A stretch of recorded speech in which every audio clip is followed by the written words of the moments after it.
സ്നേഹമുള്ളവരെ, വചനത്തിലൂടെ കടന്നു പോകുമ്പോൾ കർത്താവ് വളരെ വ്യക്തമായിട്ട് നമുക്ക് തരുന്ന ഒരു ബോധ്യമാണ് വിളവധികം വേലക്കാരോ ചുരുക്കം. ഈ കഴിഞ്ഞ 2 ആഴ്ച കാലഘട്ടത്തിൽ ഞങ്ങൾ പപ്പുവ ന്യൂഗിനി രാജ്യത്തിലെ ഐത്തപ്പ രൂപതയിലൂടെ കടന്നുപോയപ്പോൾ കണ്ടെത്താൻ സാധിച്ചതും ഇതുതന്നെയാണ്. തീഷ്ണതയുള്ള, ദൈവത്തെ സ്നേഹിക്കുന്ന, വിശ്വാസത്തിൽ നിലനിൽക്കുന്ന വലിയ ഒരു ജനത. മാർച്ച് 27-ാം തീയതി കേരളത്തിൽ നിന്ന് യാത്ര പുറപ്പെട്ട് പ്ലെയിനും ബോട്ടും വള്ളവും ഒക്കെയായി ഏകദേശം 4 ദിവസം കൊണ്ടാണ് ഞങ്ങൾ ഐത്തപ്പയിൽ എത്തിയത്. വളരെ വലിയ ബുദ്ധിമുട്ട് നിറഞ്ഞ യാത്രയിലും ദൈവത്തിൻ്റെ പരിപാലനയുടെ കരം ഉണ്ടായിരുന്നു.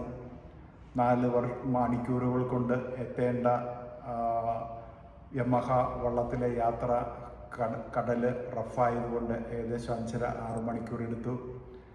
അവിടെ എല്ലാം ദൈവത്തിൻ്റെ പരിപാലനയുടെ കരമാണ്. ഒരു ലൈഫ് ജാക്കറ്റ് പോലും ഇല്ലാതെ ദൈവം ഞങ്ങളെ കാത്തു. വലിയ നദികളും കടലുമായിട്ട് ചേരുന്ന ആ അഴിമുഖത്തെ വലിയ പ്രതിസന്ധികളിലൊക്കെ ദൈവം ഞങ്ങളെ ഉള്ളം കയ്യിലെന്നതുപോലെ താങ്ങി. ഓരോ ദിവസവും കടലിലൂടെ യാത്ര ചെയ്ത്, പുഴയിലൂടെ യാത്ര ചെയ്ത് വിശ്വാസികളുടെ അടുത്തേക്ക് ചെല്ലുമ്പോൾ അവരുടെ സ്വർഗീയമായ സന്തോഷം, അവരുടെ തനതായ നാടൻ ശൈലിയിലുള്ള ഡാൻസും പാട്ടുമൊക്കെയായി ഞങ്ങളെ സ്വീകരിച്ചു. അവരുടെ തീഷ്ണതയാണ്. ആദ്യ ദിവസം തന്നെ 275 പേരെ മാമോദിസ മുക്കാൻ, അതായത് 4-5 വർഷമായിട്ട് കൂദാശകളില്ലാതെ ബുദ്ധിമുട്ടുന്ന ജനതയായിരുന്നു. മാമോദിസ മുക്കാനായിട്ട് സാധിച്ചു. അതുപോലെ തന്നെ 100-300 പേർക്ക് കൺഫർമേഷൻ, പിന്നെ വേറൊരു പള്ളിയിലെ ആദ്യ കുർബാന സ്വീകരണം. അങ്ങനെ കൗദാശികമായിട്ട് അവരെ ദൈവസ്നേഹത്തിലേക്ക് അടുപ്പിക്കാനായിട്ട് പറ്റാത്ത ഒരു സാഹചര്യത്തിലൂടെ കടന്നു പോകുന്ന ആ രൂപതയ്ക്ക് വേണ്ടി നിങ്ങൾ പ്രാർത്ഥിക്കുക. അടിസ്ഥാന സൗകര്യങ്ങൾ യാതൊന്നുമില്ല. പലയിടത്തും ഫോണോ വൈദ്യുതിയോ ഇൻ്റർനെറ്റോ ഒന്നുമില്ല. ആ ബുദ്ധിമുട്ട് നിറഞ്ഞ സാഹചര്യത്തിൽ ജോലി ചെയ്യുന്ന വൈദികരെയും നമ്മുടെ സിബി മാത്യു പീടികയിൽ പിതാവിനെയും നമുക്ക് പ്രാർത്ഥനയോടെ ഓർക്കാം. രൂപതയ്ക്ക് വേണ്ടി ആത്മാർത്ഥമായിട്ട് നമുക്ക് പ്രാർത്ഥിക്കാം. പ്രാർത്ഥന മാത്രം പോരാ, നമ്മളാ കഴിയുന്ന രീതിയിൽ ആ രൂപതയെ സപ്പോർട്ട് ചെയ്യുകയും സഹായിക്കുകയും ചെയ്യുക. ഒത്തിരി തീഷ്ണതയോടെ അവർ വചനത്തിന് വേണ്ടിയിട്ട് ദാഹിക്കുന്നുണ്ട്. പക്ഷേ ഒരു ബൈബിള് അവർക്ക് കണ്ടെത്താൻ പറ്റുന്നില്ല. കുട്ടികൾക്ക് ഇംഗ്ലീഷ് ബൈബിള് വായിക്കാൻ അറിയാം, പക്ഷേ അങ്ങനെ ഒരു ബൈബിൾ അവർക്ക് കിട്ടാനില്ല. അവരുടേതായ ലോക്കൽ ലാംഗ്വേജിലുള്ള ബൈബിളും മറ്റു ഭക്തസാധനങ്ങൾ, അതുപോലെ തന്നെ സക്രാരി, അരളിക്ക, കാസ, പീലാസ ഇങ്ങനെയുള്ള അടിസ്ഥാന ബലിയർപ്പണത്തിനായിട്ടുള്ള സൗകര്യങ്ങളില്ല. നല്ല ദേവാലയങ്ങളില്ല. അതിനൊക്കെ വേണ്ടി നിങ്ങൾ ശക്തമായിട്ട് പ്രാർത്ഥിക്കുക. ദൈവം നമ്മൾ ഈ ചെറിയവരിൽ ഈശോയെ കണ്ടുകൊണ്ട് അവരുടെ വിശ്വാസ തീഷ്ണത, പിതാവ് പറയുകയായിരുന്നു, 20 വർഷമായിട്ട് കടന്നു ചെല്ലാത്ത ഒരു സ്ഥലത്തേക്ക് ചെല്ലുമ്പോൾ 20 വർഷമായിട്ട് അവർ കുദാശകളൊന്നും സ്വീകരിച്ചിട്ടില്ലെങ്കിലും അവർ പറഞ്ഞത്, പന്തക്കോസുകാരും മറ്റും അവരെ സ്വാധീനിക്കാൻ ചെന്നപ്പോൾ, ഞങ്ങൾ ജനിച്ചത് കത്തോലിക്കരായിട്ടാണ്, ഞങ്ങൾ മരിക്കുന്നതും കത്തോലിക്കരായിട്ട്. അത്ര വിശ്വാസമുള്ള, തീഷ്ണതയുള്ള, ദൈവത്തിൻ്റെ പരിപാലനയെ ആശ്രയിക്കുന്ന ഒരു ജനതയാണ്. അവർക്ക് വേണ്ടി നമുക്ക് ത്യാഗം സഹിക്കാം. ഞങ്ങൾ തിരിച്ച് ഈ യാത്രയെല്ലാം കഴിഞ്ഞിട്ട് പോർട്സ്മൗത്ത് ദ്വീപിലെത്തി, പപ്പുവ ക്യാപിറ്റലെത്തി. ഇവിടെ നിന്ന് ഞങ്ങൾ സിംഗപ്പൂർ എയർലൈൻസിലെ നാട്ടിലേക്ക് പോവുകയാണ്. ഞാനും ഡോക്ടർ അജി പീറ്ററും. അജി പീറ്ററിൻ്റെ ആ വലിയ ത്യാഗമാണ് ഇങ്ങനൊരു ശുശ്രൂഷ യാഥാർത്ഥ്യമാക്കിയത്. ഈശോ ഈ ശുശ്രൂഷയെ അനുഗ്രഹിക്കട്ടെ.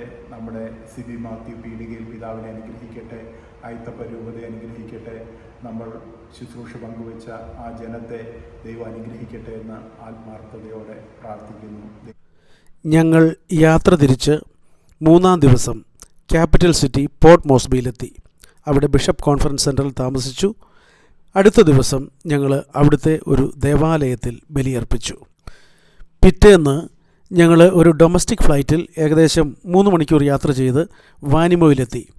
അവിടെ ഫാദർ ഡൊണാറ്റൂസിൻ്റെ നേതൃത്വത്തിൽ ഞങ്ങൾക്ക് എയർപോർട്ടിൽ വെച്ച് തന്നെ വലിയ ഗംഭീരമായ ഒരു സ്വീകരണം ലഭിച്ചു. ഒത്തിരിയേറെ ലോക്കൽ പോപ്പുലേഷൻ ഞങ്ങളെ സ്വീകരിക്കുവാനെത്തി.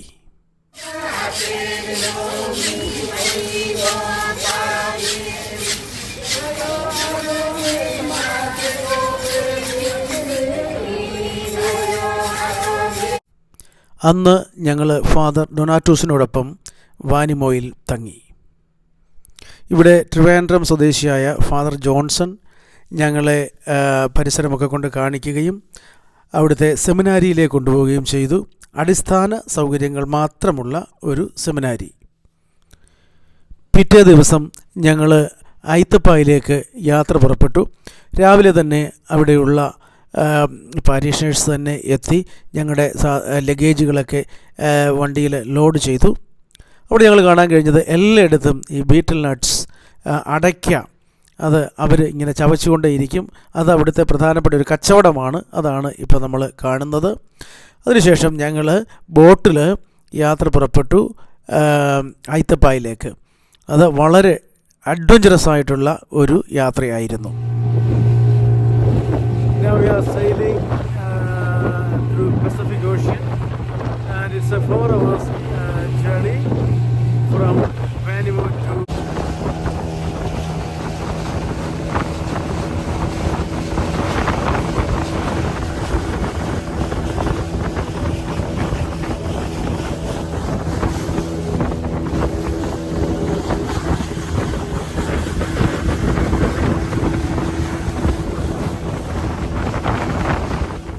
ഈ യാത്ര വളരെ അഡ്വഞ്ചറസ് ആൻഡ് ഡേഞ്ചറസ് ആയിരുന്നു. നമുക്ക് കാണാൻ പറ്റുന്നത് പോലെ സീ റഫായിരുന്നു. അതുപോലെ ഇടയ്ക്ക് മഴ പെയ്തു, റെയിൻകോട്ട് ഇടേണ്ടി വന്നു. പിന്നെ ഒരു ലൈഫ് ജാക്കറ്റ് പോലും ഉണ്ടായിരുന്നില്ല.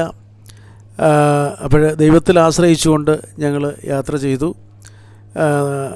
4.5 മണിക്കൂർ കൊണ്ട് എത്തേണ്ട യാത്ര ഏതാണ്ട് 6 മണിക്കൂർ എടുത്തു. കാരണം സീ വളരെ റഫായിരുന്നു.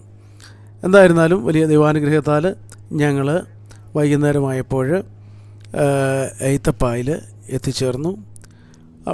അവിടെ നിന്ന് പിറ്റേ ദിവസം ഞങ്ങൾ അടുത്ത ഒരു ഇടവകയിലേക്ക്, അടുത്ത ഒരു ഇടവക എന്ന് പറയുമ്പോൾ ഏതാണ്ട് 1.5 മണിക്കൂറോളം ഈ പസഫിക്കിലൂടെ തന്നെ ബോട്ടിൽ സഞ്ചരിച്ച് പിന്നീട് ഞങ്ങൾ വലിയ പുഴയിലൂടെ സഞ്ചരിച്ച് ഞങ്ങൾ അടുത്ത ഒരു ഇടവകയിലെത്തി. പോകുന്ന വഴിക്ക് ഞങ്ങൾ അവിടെയുള്ള വീടുകളും മറ്റും കാണുവാനിടയായി. വളരെ ബേസിക്കായിട്ടുള്ള അടിസ്ഥാന സൗകര്യങ്ങൾ ഒന്നും തന്നെ ഇല്ലാത്ത വീടുകൾ. അവിടെ കൂടുതലും അവർ വള്ളങ്ങളും മറ്റുമാണ് ഉപയോഗിക്കുന്നത് അങ്ങോട്ടും ഇങ്ങോട്ടുമൊക്കെ പോകാൻ വേണ്ടി. അതാണ് നമ്മളിപ്പോൾ കാണുന്നത്. വളരെ പാവപ്പെട്ട മനുഷ്യർ. അവിടെ എല്ലാം തെങ്ങ് നമുക്ക് കാണാൻ പറ്റും. പിന്നെ ആ പനയുടെ പൊടി 100 എടുത്ത് അതാണ് അവർ പ്രധാനമായിട്ടും ഭക്ഷണമായിട്ട് ഉപയോഗിക്കുന്നത്. പിന്നെ വനത്തിൽ നിന്ന് കിട്ടുന്ന മറ്റ് എല്ലാ പ്രോഡക്ട്സും അതാണ് പ്രധാനമായിട്ട് അവരുടെ ആഹാരം. വളരെ വിശ്വാസമുള്ള ഇവരെല്ലാം ഇപ്പോൾ പള്ളിയിലേക്ക് വരാനാണ് ഇപ്പോഴീ വരുന്നത്. വളരെ തീഷ്ണതയുള്ള വിശ്വാസമുള്ള നിഷ്കളങ്കരായ മനുഷ്യർ. അവർ ഞങ്ങൾ ചെല്ലുന്നത് അറിഞ്ഞിട്ട് എല്ലാവരും തന്നെ പള്ളിയിൽ എത്തുകയുണ്ടായി. ഇവിടെ നമ്മൾ കാണുന്നത് ഇവരെല്ലാം പള്ളിയിലേക്ക് വരികയാണ്. നമുക്ക് കാണാവുന്ന പോലെ പലരുടെ കാലിലും അല്ലെങ്കിൽ മിക്കവരുടെയും കാലിൽ ഒരു ചെരുപ്പ് പോലുമില്ല.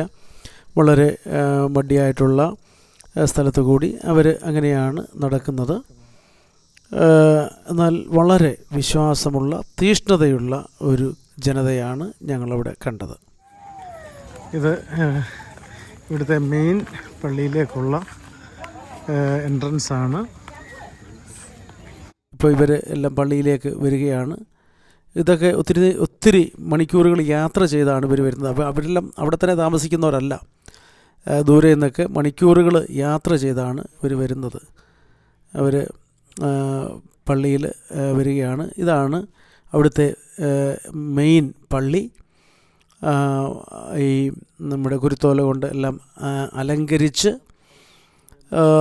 നേരത്തെ തന്നെ അവിടെ എത്തി എല്ലാം അവർ അലങ്കരിച്ച് ഞങ്ങളെ എതിരേൽക്കാനായിട്ട് ഇങ്ങനെ നിൽക്കുകയായിരുന്നു. അതാണ് നമ്മളിപ്പോൾ കാണുന്നത്. കാണുന്നതാണ് അവിടുത്തെ വലിയ പള്ളി. വലിയ പള്ളി എന്ന് പറയുമ്പോൾ വലിയ പള്ളി ഇതാണെങ്കിൽ ഇപ്പോൾ മറ്റു പള്ളികളുടെ അവസ്ഥ നമുക്ക് ഊഹിക്കാവുന്നേ ഉള്ളൂ. ഇപ്പോൾ നമ്മളീ കാണുന്നത് കുർബാനയ്ക്ക് മുമ്പുള്ള ഓപ്പണിംഗ് ഹിമാണ്. പ്രവേശന ഗാനം അവരുടേതായ രീതിയിലുള്ള തുടക്കമാണ് കാണുന്നത്. ഇവിടെ അനേകം പേര് ഒത്തുകൂടിയിട്ടുണ്ട്. ഇപ്പോൾ നമ്മളീ കാണുന്നത് അവിടുത്തെ കൊയർ ടീമാണ്. ഒത്തിരിയേറെ ആൾക്കാർ മാമോദിസ സ്വീകരിക്കാനും കൺഫർമേഷൻ സ്വീകരിക്കാനും അതുപോലെ ആദ്യ കുർബാന സ്വീകരണത്തിനുമായിട്ടാണ് എത്തിയിരിക്കുന്നത്. ഈ ലൈനപ്പ് ചെയ്തിരിക്കുന്നവരെല്ലാം തന്നെ പുതിയതായി അവർ മാമോദിസ സ്വീകരിക്കാനായിട്ട് എത്തിയിരിക്കുന്നവരാണ്. അതിനകത്ത് വളരെ പ്രായമുള്ളവരുണ്ട്, എന്നാൽ ചെറിയ കുട്ടികളുമുണ്ട്. അന്ന് ഏതാണ്ട് 300-ലധികം പേര് മാമോദിസ സ്വീകരിക്കുകയുണ്ടായി.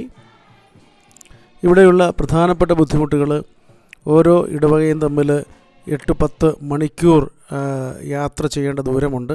അതും റോഡ് സൗകര്യങ്ങളൊന്നുമില്ല, വനത്തിലൂടെ വേണം യാത്ര ചെയ്യാൻ, നടക്കണം. അതുകൊണ്ട് തന്നെ വൈദികരൊക്കെ വളരെ കുറവാണ്. അപ്പോൾ വല്ലപ്പോഴും ചിലപ്പോൾ 5 വർഷം കൂടി ഇരിക്കുമ്പോഴോ 10 വർഷം കൂടി ഇരിക്കുമ്പോഴൊക്കെയാണ് വൈദികർ അവിടെ എത്താൻ സാധ്യമാകുന്നത്. അപ്പോഴാണ് അവർ ഈ മാമോദിസയും സ്ഥൈര്യലേപനവും വിശുദ്ധ കുർബാനയും ഒക്കെ സ്വീകരിക്കുന്നത്. ഈ കാണുന്നവരൊക്കെ ആദ്യ കുർബാന സ്വീകരിച്ചവരാണ്, അതുപോലെ ഇവരൊക്കെ മാമോദിസ സ്വീകരിച്ചവരാണ്. അതിനുശേഷം ഞങ്ങൾ അടുത്ത ഒരു ഇടവകയിലേക്ക് യാത്ര പുറപ്പെട്ടു. ഏതാണ്ട് 2-2.5 മണിക്കൂർ നടക്കുന്ന ഒരു യാത്രയായിരുന്നു അത്. പക്ഷേ വളരെ ബുദ്ധിമുട്ടുള്ളൊരു യാത്രയായിരുന്നു. കാരണം വളരെ സ്ലിപ്പറി ആയിട്ടുള്ള തോടുകളൊക്കെ നിറഞ്ഞ വഴി.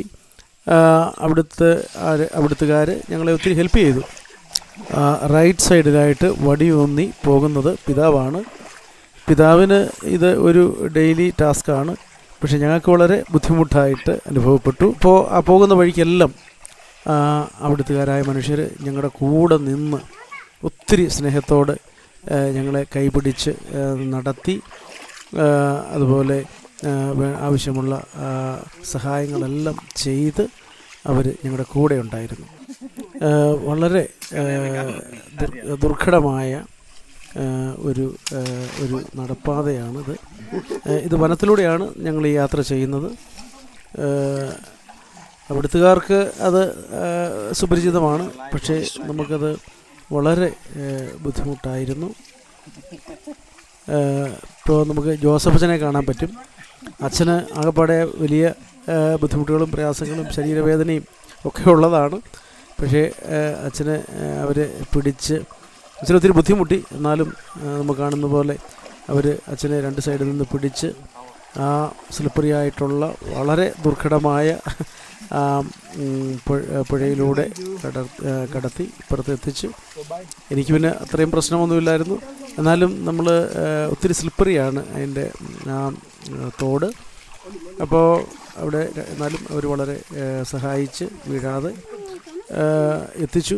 വലിയൊരു അനുഗ്രഹമുണ്ടായത് ഈ യാത്രകളെല്ലാം ഇങ്ങനെയൊക്കെ ആയിരുന്നിട്ടും ഒന്ന് വീഴുകയോ അല്ലെങ്കിൽ ഒന്ന് ഒരിക്കലും ഒരു കാല് തട്ടുകയോ അങ്ങനെയുള്ള ഒരു കാര്യങ്ങളും ഉണ്ടായില്ല. അവിടെ ദൈവത്തിൻ്റെ ശക്തമായ പരിപാലന ഇടപെടൽ കാണാൻ സാധിച്ചു. ചെരുപ്പില്ലാതൊക്കെയാണ് ഒത്തിരിയേറെ നടന്നത്. അങ്ങനെ ചെരുപ്പില്ലാതെ നടന്നിട്ട് അങ്ങനെയുള്ള പരിചയം ഇല്ലെങ്കിലും ദൈവത്തിൻ്റെ വലിയ പരിപാലനയുണ്ടായിരുന്നു.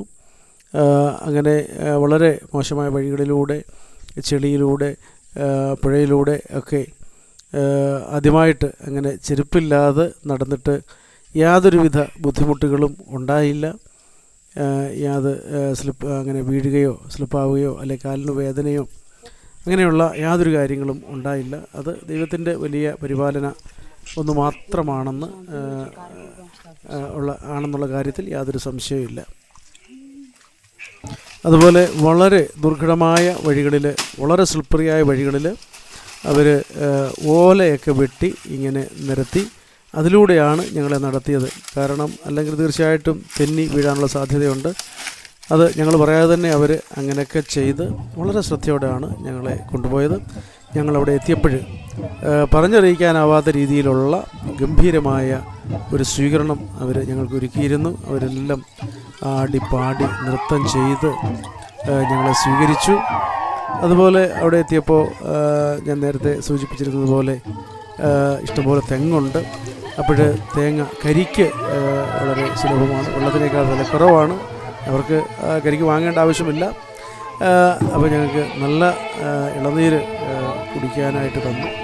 അതിനുശേഷം അവർ വലിയ ആഘോഷം ആടിപ്പാടി നൃത്തം ചെയ്ത് ഞങ്ങളുടെ മുഖത്തൊക്കെ കളറൊക്കെ അടിച്ച് അങ്ങനെ മാലയിട്ട് അവരുടേതായ പരമ്പരാഗതമായ രീതിയിൽ ഞങ്ങളെ സ്വീകരിച്ചു. ഇവിടെ എടുത്തു പറയേണ്ട ഒരു കാര്യം, ക്യാപിറ്റൽ സിറ്റി പോർട്ട് മോസ്ബി ഒഴിച്ച് ബാക്കിയുള്ളിടത്ത് വൈദ്യുതി പോലും എത്തിയിട്ടില്ല. അടിസ്ഥാന സൗകര്യങ്ങൾ ഒന്നുമില്ല. പുറം ലോകവുമായിട്ട് അവർക്ക് വളരെ കുറച്ച് ബന്ധം മാത്രമേ ഉള്ളൂ. അതിനുള്ള സാഹചര്യങ്ങൾ അവർക്കില്ല. നമുക്ക് അവർക്ക് വേണ്ടി പ്രത്യേകം പ്രാർത്ഥിക്കാം. അതുപോലെ നമുക്ക് എങ്ങനെ ഈ മനുഷ്യരെ നമ്മുടെ സഹോദരങ്ങളെ സഹായിക്കാം എന്നുള്ളത് ഇവിടെ വളരെ ചിന്തിക്കേണ്ട ഒരു വിഷയമാണ്. അതുപോലെ അവരുടെ ജീവിത രീതി അല്ലെ അവരുടെ ജീവിതാവസ്ഥ എങ്ങനെ മെച്ചപ്പെടുത്താം എന്നുള്ളത് വളരെ സീരിയസ് ആയിട്ട് നമുക്ക് ചിന്തിക്കേണ്ട ഒരു വിഷയമാണ്.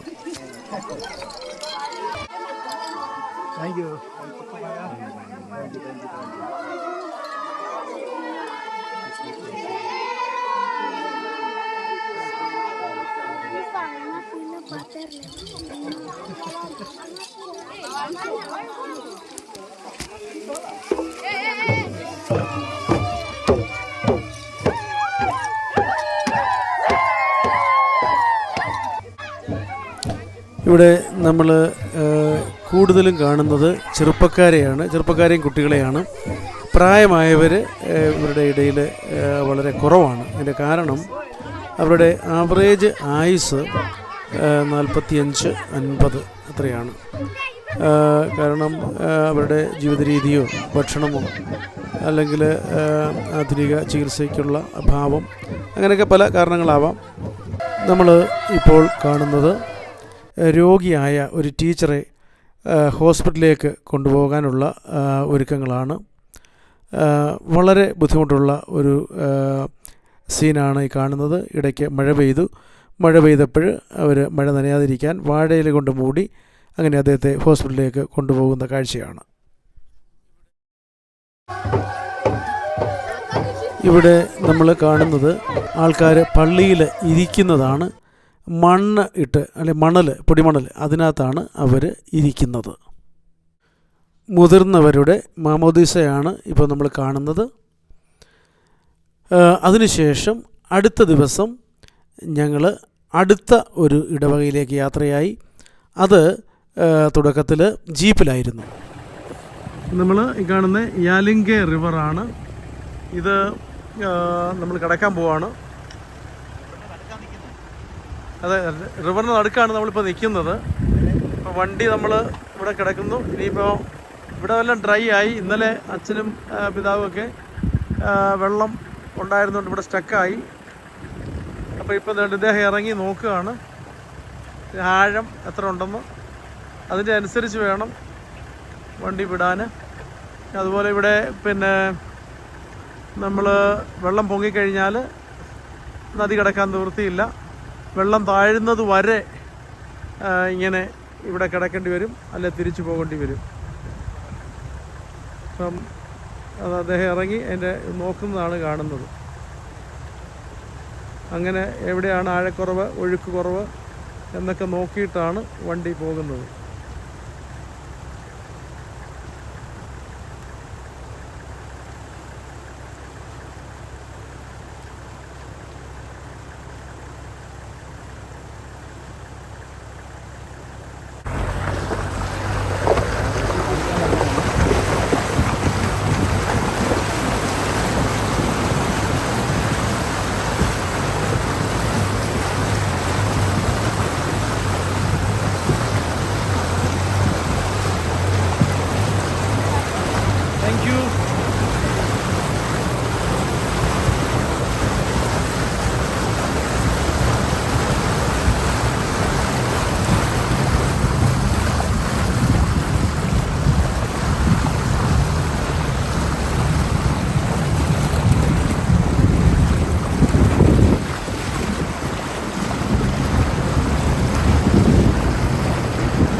നമ്മൾ ഈ കാണുന്നത് സാധാരണ ഒരു ജീപ്പല്ല.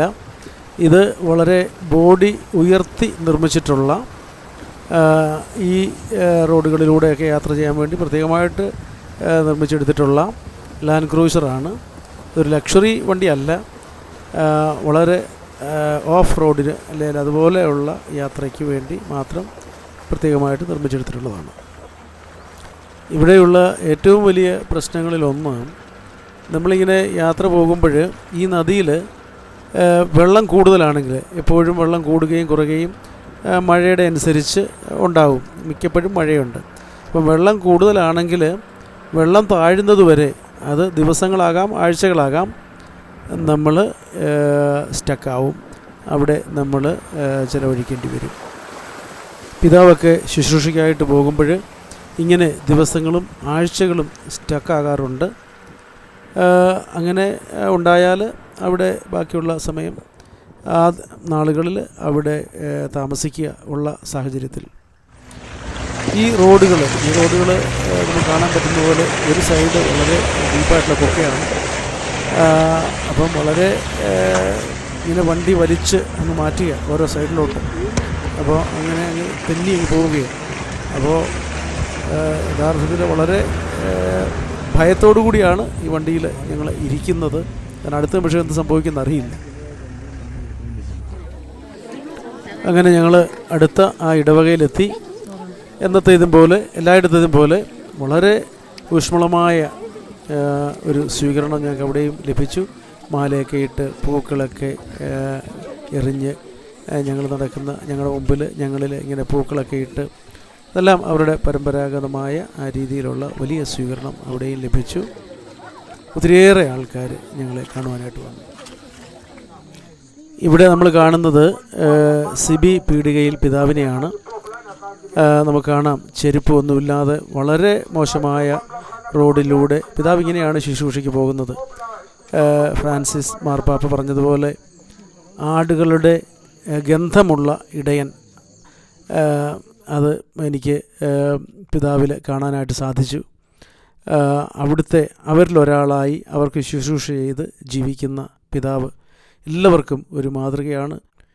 സഭയ്ക്കും പ്രത്യേകിച്ച് ഐത്തപ്പ രൂപതയ്ക്കും പിതാവ് വലിയൊരു അനുഗ്രഹമാണ്. നമുക്കെല്ലാവർക്കും പിതാവ് വലിയൊരു ഇൻസ്പിറേഷനാണ്. അവിടെ നിന്ന് മുൻപോട്ടുള്ള യാത്ര വളരെ ക്ലേശകരമായിരുന്നു. കാരണം വളരെ സ്ലിപ്പറി ആയിട്ടുള്ള കുന്നുകൾ. ഏതായാലും ദൈവത്തിൻ്റെ വലിയ കൃപയാൽ അപകടമൊന്നും ഉണ്ടായില്ല. വടിയൊക്കെ ഊന്നി ഞങ്ങൾ യാത്ര ചെയ്തു. അവിടെ എത്തി. എന്നത്തേതും പോലെ വലിയ ഒരു സ്വീകരണം അവിടെയും ഞങ്ങൾക്ക് ലഭിച്ചു. അവരുടെ ഇടയിൽ നിന്ന് തന്നെയുള്ള ഒരു ഡീക്കൻ മൈക്കിൾ ഞങ്ങളോടൊപ്പം ഉണ്ടായിരുന്നു. അവിടെ എത്തി വലിയ സന്തോഷം ആയിരുന്നു. അതുപോലെ ഒത്തിരിയേറെ പേര് മാമോദീസ സ്വീകരിക്കുകയും അതുപോലെ ഏതാണ്ട് 300 ആൾക്കാർ കൺഫർമേഷൻ സ്വീകരിക്കുകയും അതുപോലെ ഏതാണ്ട് 150 ആൾക്കാർ ആദ്യ കുർബാന സ്വീകരണവും അവിടെ നടത്തി. അവിടെ എല്ലാം എനിക്കുണ്ടായ വലിയൊരു അനുഗ്രഹം, അവരോടെല്ലാം സുവിശേഷം പങ്കുവയ്ക്കുവാനായിട്ട് എനിക്ക് ദൈവം അവസരം നൽകി. ഞങ്ങൾ പോയിടത്തെല്ലാം തന്നെ ആ കമ്മ്യൂണിറ്റിയോടെല്ലാം സുവിശേഷം പ്രസംഗിക്കുവാൻ നമ്മുടെ പിതാവും അച്ഛനും എനിക്ക് അവസരമൊരുക്കി തന്നു. അത് വലിയൊരു അനുഗ്രഹമായിട്ട് ഞാൻ കാണുന്നു. ഇംഗ്ലീഷിലാണ് പ്രസംഗിച്ചത്. അവർക്കതെല്ലാം മനസ്സിലാകും. അവരുടെ ഭാഷ ബ്രോക്കൺ ഇംഗ്ലീഷാണ്. ഇംഗ്ലീഷിനോട് വേറെ ചില അവരുടെ സ്ലാങ് കൂടെയൊക്കെ ചേർത്തുള്ള ഒരു ഭാഷ. തുടക്കത്തിൽ വലിയ വെയിലായിരുന്നു. അവരെല്ലാം കൂടെയൊക്കെ പിടിച്ചുകൊണ്ട് അതിൽ വളരെ തീക്ഷ്ണതയോടെ പങ്കെടുത്തു. അനേകം പേർക്ക് പിതാവ് അച്ഛന് മാമോദീസ നൽകി. പിന്നെ കൺഫർമേഷൻ, അതുപോലെ പിന്നീട് ആദ്യ കുർബാന സ്വീകരണം. അതിനുശേഷം മഴ പെയ്തു. എന്നാൽ ആ മഴ പെയ്ത സമയത്ത് അവരെല്ലാം മഴ നനഞ്ഞുകൊണ്ട്, അവിടെയാണ് അവരുടെ വിശ്വാസവും തീക്ഷ്ണതയും കൂടുതലായിട്ട് കാണാനിടയായത്. ആ മഴ നനഞ്ഞ് നിന്നുകൊണ്ട് അവർ ആ ശുശ്രൂഷയിലെല്ലാം പങ്കെടുത്തു. അവിടെ വലിയ സെറ്റപ്പുള്ള ഒരു പള്ളിയോ ഒന്നും ഉണ്ടായിരുന്നില്ല. ചെറിയ ഒരു കുടിൽ, ഒരു ഷെഡ്, അതായിരുന്നു പള്ളി. എന്നാൽ പ്രത്യേകമായിട്ട് കെട്ടി ഒരുക്കിയ സ്റ്റേജിൽ എല്ലാ ശുശ്രൂഷകളും നടന്നു. അതിനുശേഷം ഞങ്ങൾ അവിടുന്ന് ആ മല ഇറങ്ങിയത് കയറി പോയതിലും വളരെ ദുഷ്കരമായിരുന്നു. കാരണം വളരെ സ്ലിപ്പറി ആയിട്ടുള്ള കുന്നിലൂടെ ഇറങ്ങി വരിക എന്ന് പറയുന്നത് വളരെ ബുദ്ധിമുട്ടുള്ളതായിരുന്നു. എന്നാൽ ദൈവത്തിൻ്റെ വലിയ പരിപാലന കൊണ്ട് വളരെ സന്തോഷത്തോടെ സുരക്ഷിതരായിട്ട് ആ മല ഇറങ്ങുവാൻ ഞങ്ങൾക്ക് സാധിച്ചു. ഞങ്ങൾ ഇറങ്ങി വന്ന വഴിക്കെല്ലാം ആൾക്കാർ ഞങ്ങളെ കാണാനായിട്ട് ഇങ്ങനെ നിന്നു. അവരെല്ലാം വലിയ സന്തോഷത്തോടെ ഇറങ്ങി വന്നപ്പോഴും കയറിപ്പോയപ്പോഴും എല്ലാം സ്വീകരിച്ചു. നമുക്ക് എല്ലാവരും ഷേക്ക് ഹാൻഡ് തരിക, അതുപോലെ അനുഗ്രഹം ചോദിക്കുക, ഇതൊക്കെ വലിയൊരു നന്മയായി, അനുഗ്രഹമായി അവിടെ കാണാൻ പറ്റി.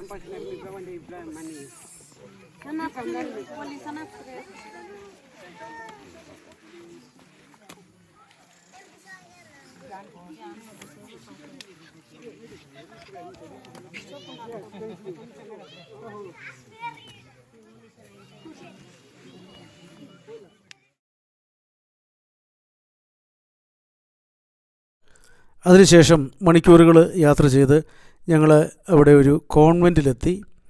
അവിടുത്തുകാരി ഒരു സിസ്റ്ററാണ് ഈ നിൽക്കുന്നത്. ആ പള്ളിയിലെ കൊയർ ഗ്രൂപ്പാണ് ഇപ്പം നമ്മൾ കാണുന്നത്. അതിനുശേഷം നമ്മൾ കാണുന്നത് അവിടുത്തെ ആ പള്ളിയാണ്. അവിടെ ഞങ്ങൾ എത്തിയപ്പോൾ മലയാളിയായ ഫാദർ തോമസിനെ ഞങ്ങൾ കണ്ടു. അദ്ദേഹമാണ് ഞങ്ങളുടെ കൂടെ ഉള്ളത്. അദ്ദേഹത്തിന് ഇടവക്കാരോ സമ്മാനിച്ച 2 പന്നിയുടെ പുകച്ച കാലുകൾ അദ്ദേഹം ഞങ്ങൾക്ക് സമ്മാനമായിട്ട് തന്നു. അടുത്ത സ്റ്റേഷനിലെത്തിയപ്പോൾ ഞങ്ങളത് അവിടെ കൊടുത്ത് അവരത് ഞങ്ങൾക്ക് ചുട്ട് തരികയുണ്ടായി. അതിനുശേഷം ഞങ്ങൾ വീണ്ടും യാത്ര ചെയ്ത് ഒരു കോൺവെൻറ്റിലെത്തി. അവിടെ ഒത്തിരിയേറെ ആൾക്കാർ രാത്രിയിൽ കറണ്ടും ഒന്നും ഇല്ലാതിരുന്നിട്ടും സിസ്റ്റേഴ്സും എല്ലാവരുമായിട്ട് ഞങ്ങളെ ആടിപ്പാടി മാലയിട്ട് സ്വീകരിച്ചു. അന്ന് ഞങ്ങൾ തൊട്ടടുത്തുള്ള പ്രീസ്റ്റ് ഹോമിൽ ഉറങ്ങി. ഞങ്ങൾ ഭക്ഷണം കഴിച്ചത് ആ കോൺവെൻറ്റിൽ നിന്നാണ്. അവിടെ കണ്ട അവിടുത്തെ ഭാഷ സംസാരിക്കുന്ന പാരറ്റ്സാണ് നമ്മൾ ഈ കാണുന്നത്. ആ സിസ്റ്റേഴ്സും അവർ വളർത്തുന്നതാണ്. വളരെ മനോഹരമായിട്ട് അവിടുത്തെ ഭാഷ സംസാരിക്കുന്ന പാരറ്റ്സ്. ഇത് അവിടുത്തുകാർ പലപ്പോഴും അവർക്ക് കിട്ടുന്ന ഗതാഗത മാർഗമാണ്. ഇതവർ പുതിയതായി പണിയുന്ന ഒരു വീടാണ്. ഇങ്ങനെയാണ് അവർ വീടുകൾ പണിയുന്നത്. പിന്നീട് തൊട്ടടുത്ത് ഞങ്ങൾ അവരുടെ ചെറിയ പള്ളികൾ, ദേവാലയങ്ങൾ കാണുകയുണ്ടായി. ഇതൊക്കെ അവർ ഒന്നിച്ചു കൂടുന്ന അവരുടെ പള്ളികളാണ്. അവിടെ അവർ ആൾക്കാർക്ക് ഇരിക്കാനുള്ള, നിൽക്കാനുള്ള സ്ഥലമാണ് ഇതൊക്കെ. അതുപോലെ അതിനുള്ളിലായിട്ട് നമുക്ക് അവർ അൾത്താര ഉണ്ടാക്കി വെച്ചിരിക്കുന്നതായിട്ട് കാണാൻ പറ്റും. വളരെ പരിമിതമായ സാഹചര്യങ്ങളിൽ എന്നാലും എല്ലാം അവർ ക്രമമായി ചെയ്യുകയും അവരുടെ വിശ്വാസം കാത്ത് സൂക്ഷിക്കുകയും ചെയ്യുന്നു എന്നുള്ളത് വളരെ അതിശയിപ്പിക്കുന്ന ഒരു കാര്യമായിട്ടാണ് അവിടെ കാണാൻ പറ്റിയത്. ചോർന്നൊലിക്കുന്ന ദേവാലയങ്ങളും അതുപോലെ ദ്രവിച്ചുപോയ സക്രാരിയും അതുപോലെ ശോചനീയമായ അവസ്ഥയിലുള്ള അൾത്താരയും ഒക്കെ നിത്യ കാഴ്ചകളാണ്. അതുപോലെ പള്ളിയിലേക്ക് അവർ കൊണ്ടുവരുന്ന കാഴ്ചകൾ കോഴിയും അതുപോലുള്ള സാധനങ്ങളുമൊക്കെയാണ്. എങ്കിലും അവരുടെ വിശ്വാസമെല്ലാം വളരെ ശക്തമായിട്ട് കാത്തു സൂക്ഷിക്കുന്നു. ഇത് വേറൊരു ദേവാലയത്തിൽ ഞങ്ങൾ പോയപ്പോൾ അവിടെ തടിച്ചുകൂടിയ ജനങ്ങളാണ്. ആദ്യ കുർബാന സ്വീകരണത്തിനായിട്ട്, കൺഫർമേഷനായിട്ട്, മാമോദിസ സ്വീകരിക്കുവാനായിട്ട് എല്ലാം വളരെ ആക്റ്റീവായിട്ടുള്ള ചെറുപ്പക്കാർ. അത് വളരെ അതിശയിപ്പിക്കുന്ന ഒരു കാഴ്ചയായിരുന്നു. അതുപോലെ വീണ്ടും പിതാവും അച്ഛനുമൊക്കെ നിൽക്കുന്നത്, അതൊരു അൾത്താരയാണ്, പക്ഷേ തകർന്നു പോയി. വെള്ളമൊക്കെ വീണ് അങ്ങനെ ഉള്ള കാഴ്ചകളാണ് മിക്കയിടത്തും കാണാൻ കഴിഞ്ഞത്. അതിനുശേഷം വീണ്ടും ഞങ്ങൾ യാത്ര ആരംഭിച്ചു. അടുത്ത ഇടവകയിലേക്കുള്ള യാത്ര അത് വീണ്ടും ജീപ്പിൽ തന്നെയായിരുന്നു. അത് വളരെ ദുർഘടമായ വഴികളിലൂടെ വളരെ അപകടം നിറഞ്ഞ ഒരു യാത്രയായിരുന്നു. പലപ്പോഴും ഞങ്ങളുടെ വണ്ടി ഇങ്ങനെ സൈഡിലേക്കൊക്കെ സ്ലിപ്പ് ചെയ്ത് പല പ്രാവശ്യം പോവുകയുണ്ടായി. എന്നാൽ ദൈവത്തിൻ്റെ വലിയ കൃപയാൽ ഞങ്ങളുടെ യാത്രയിൽ ആപത്തനർത്ഥങ്ങളൊന്നും ഉണ്ടാകാതെ ഞങ്ങൾ എത്തേണ്ടിടത്ത് എത്തി. അതാണ് വലിയൊരു അനുഗ്രഹമായത്. ഇപ്പോൾ നമ്മളീ കണ്ടുകൊണ്ടിരിക്കുന്നത് ഞങ്ങളുടെ അന്നത്തെ ആ ദിവസത്തെ ആ ജീപ്പ് യാത്രയാണ്. പോകുന്ന വഴി അത് അവരുടെ വീടുകളൊക്കെ കാണാനായിട്ട് സാധിക്കും. പോയ വഴിക്ക് ഞങ്ങളുടെ വണ്ടി ഇടയ്ക്ക് അല്പം കേടായി. അപ്പോൾ അവിടുത്തുകാരനായ ഡ്രൈവർ തന്നെയാണ്, പിതാവിൻ്റെ ഒരു ശുശ്രൂഷകനാണ്. അപ്പം അവർ തന്നെ ആ വണ്ടി ഇടയ്ക്ക് റിപ്പയർ ചെയ്ത് അങ്ങനെ ഞങ്ങൾ ആ യാത്ര മുഴുവനാക്കി. ഇവിടെ നിന്ന് ഞങ്ങളുടെ മടക്കയാത്ര ആരംഭിച്ചു. മടക്കയാത്ര ഒരു ദിവസം മുഴുവൻ റോഡ് മാർഗം ഞങ്ങൾക്ക് വിവേക് എന്ന സ്ഥലത്തേക്ക് യാത്ര ചെയ്യേണ്ടി വന്നു. വളരെ ബുദ്ധിമുട്ട് നിറഞ്ഞ വളരെ സാഹസികമായ ഒരു യാത്രയായിരുന്നു. ഒരു ദിവസം മുഴുവൻ ഇത്തരത്തിലുള്ള റോഡിലൂടെ സഞ്ചരിക്കുക എന്ന് പറഞ്ഞാൽ ആകപ്പാടെ ശരീരമൊക്കെ വേദന എടുത്ത് അങ്ങനെ വളരെ ബുദ്ധിമുട്ടിൽ ഞങ്ങൾ ഒരു ദിവസം കഴിഞ്ഞപ്പോൾ, ഒരു ദിവസത്തെ സന്ധ്യയായപ്പോൾ ഞങ്ങൾ അവിടെ ആ യാത്ര പൂർത്തിയാക്കി വിവേകിലെത്തി. വിവേകിലേക്കുള്ള ഈ യാത്ര അല്പം റിസ്കി ആയിരുന്നു. റോഡ് മാത്രമല്ല, ഈ വഴികളിൽ കൊള്ളയും കൊലയും ഒക്കെ നടക്കാനുള്ള സ്ഥലമാണ്. കാരണം അവിടെ ആൾക്കാർ വഴിയിൽ യാത്രക്കാരെയും അങ്ങനെ ഇപ്പോൾ വിജനമായ സ്ഥലമാണല്ലോ. അപ്പോൾ അവിടെ തടഞ്ഞു നിർത്തി അവരെ കൊല ചെയ്യുക അങ്ങനെയൊക്കെയുള്ള സാഹചര്യങ്ങൾ ഒക്കെ ഉണ്ടായിരുന്നു. അതെല്ലാം ഡ്രൈവർ ഞങ്ങൾക്ക് മുന്നറിയിപ്പ് തന്നു. അപ്പോൾ അവിടെയൊക്കെ വളരെ സേഫായിട്ട് വളരെ ശ്രദ്ധയോടെയാണ് ഞങ്ങൾ യാത്ര ചെയ്തത്. വിൻഡോ ഗ്ലാസ്സൊക്കെ പൊക്കി വെച്ച്. എന്തായിരുന്നാലും ഞങ്ങൾ പ്രാർത്ഥനാപൂർവം യാത്ര ചെയ്തു. എല്ലാം വളരെ ഭംഗിയായിട്ട് പോയി. ആ വഴികളിൽ ഞങ്ങൾ അവരുടെ ട്രാൻസ്പോർട്ടേഷൻ ഇങ്ങനെ വളരെ കാണുകയുണ്ടായി. വല്ലപ്പോഴും അങ്ങിങ്ങായി കാണുന്ന യാത്രാ വാഹനങ്ങൾ ഇങ്ങനെയാണ് അവർ യാത്ര ചെയ്യുന്നത്. അങ്ങനെ വൈകുന്നേരം ആയപ്പോഴത്തേക്ക് ഞങ്ങൾ ആ കോൺവെൻറ്റിലെത്തി. അവിടെ താമസിച്ചു, ഭക്ഷണം കഴിച്ചു. രാവിലെ പിതാവും അച്ഛനും ചേർന്ന് ഞങ്ങൾ ബലിയർപ്പിച്ചു. അതിനുശേഷം ഞങ്ങൾ ഉച്ചയോടുകൂടി വളരെ സന്തോഷത്തോടെ എയർപോർട്ടിലെത്തി. എയർപോർട്ടിൽ നിന്ന് ഞങ്ങൾ പോർട്ട് മോസ്ബിയിലേക്കുള്ള ഫ്ലൈറ്റ് ഏതാണ്ട് 1.5 മണിക്കൂറുണ്ടായിരുന്നു. അങ്ങനെ ക്യാപിറ്റൽ സിറ്റിയിൽ ഞങ്ങൾ വീണ്ടും തിരിച്ചെത്തി പോർട്ട് മോസ്ബിയിൽ. അതിനുശേഷം അന്ന് അവിടെ താമസിച്ച് പിറ്റേ ദിവസം ഞങ്ങൾ എയർപോർട്ടിലെത്തി. തിരിച്ച് അങ്ങോട്ടുള്ള ഫ്ലൈറ്റിന് പോരുവാനായിട്ട് അവിടെ ഞങ്ങളെ കാണുവാൻ പിതാവിൻ്റെ സുഹൃത്തായ അവിടുത്തെ DGP റാങ്കിലുള്ള ഉദ്യോഗസ്ഥൻ ഞങ്ങളെ കാണുവാൻ എത്തിയിരുന്നു എയർപോർട്ടിൽ. അതിനുശേഷം ഞങ്ങൾ സിംഗപ്പൂരിലെത്തി. സിംഗപ്പൂരിൽ നിന്ന് കൊച്ചിയിലെത്തി. പ്രിയപ്പെട്ടവരെ, ഞങ്ങളുടെ ഈ മിഷൻ ഇവിടെ തുടങ്ങുകയാണ്, അവസാനിക്കുകയല്ല. ഞാൻ മുമ്പ് പറഞ്ഞിരുന്നത് പോലെ സിബി പീടികയിൽ പിതാവ് ആടുകളുടെ ഗന്ധമുള്ള പിതാവിനെ എങ്ങനെ സഹായിക്കാൻ പറ്റും അദ്ദേഹത്തിൻ്റെ ശുശ്രൂഷയിൽ എന്ന് ചിന്തിക്കുന്നു. അതുപോലെ നമ്മുടെ സഹോദരങ്ങൾ ഒത്തിരിയേറെ വിഷമതകൾ അനുഭവിക്കുന്ന, ദുഃഖവും ദുരിതവും അനുഭവിക്കുന്ന പാപ്പുവ ന്യൂഗിനിയിലെ നമ്മുടെ സഹോദരങ്ങളായ മനുഷ്യരെ എങ്ങനെ നമുക്ക് സഹായിക്കാൻ പറ്റും, എങ്ങനെ അവരുടെ ജീവിതനില അല്പമെങ്കിലും മെച്ചപ്പെടുത്താൻ പറ്റും എന്നൊക്കെയുള്ള ചിന്തയിലും ഒരു മിഷനിലുമാണ് നമ്മൾ. അപ്പോൾ വരുന്ന ദിവസങ്ങളിൽ വീണ്ടും നമുക്ക് കാര്യങ്ങൾ അപ്ഡേറ്റ് ചെയ്യാം. എങ്ങനെയാണ് മുൻപോട്ട് ഈ ശുശ്രൂഷ കൊണ്ടുപോകാൻ ഉദ്ദേശിക്കുന്നത് എന്ന്. എല്ലാവരുടെയും സഹായവും സഹകരണവും അപേക്ഷിക്കുന്നു. ബാക്കിയുള്ള കാര്യങ്ങൾ പിന്നാലെ അറിയിക്കാം. Praise the Lord.